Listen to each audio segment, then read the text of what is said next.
వేములవాడ శ్రీ రాజరాజేశ్వరస్వామి దేవస్థానం కళ్యాణకట్టలో భక్తుల నుంచి అదనపు డబ్బులు వసూలు చేస్తున్నారనే ఫిర్యాదుల నేపథ్యంలో ఆలయ ఈవో శ్రీమతి ఎల్.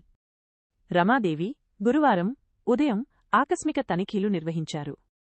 భక్తులతో నేరుగా మాట్లాడి సమస్యలను తెలుసుకున్న ఆమెనాయి బ్రాహ్మణులు కాంట్రాక్టర్ సంబంధిత సిబ్బందికి పారదర్శకంగా సేవలు అందించాలని ఆదేశించారు. తలనీలాల కోసం అదనపు డబ్బులు వసూలు చేసినట్లు తేలితే సంబంధిత వారిపై కఠిన చర్యలతో పాటు అవసరమైతే కాంట్రాక్టును రద్దు చేసి బ్లాక్ లిస్టులో చేర్చుతామని ఈవో హెచ్చరించారు.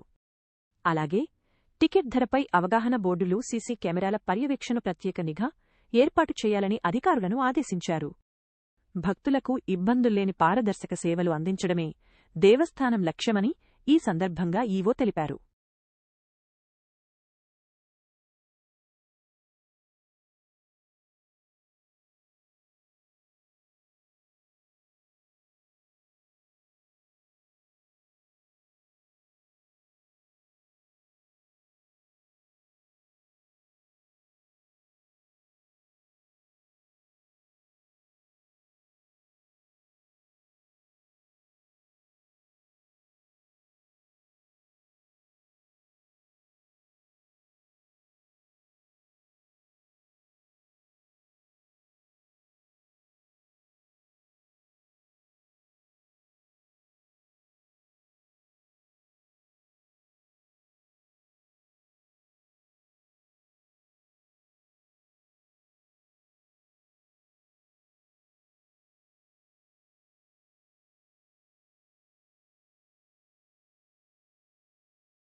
ముఖ్యమైనవి.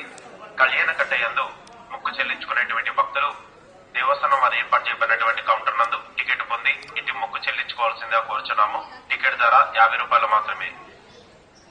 కళ్యాణకట్టయందు నాయి బ్రాహ్మణులకు ఎలాంటి డబ్బులు ఇవ్వరాదు. భక్తులు గమనించవలసిందిగా కోరుచున్నాము.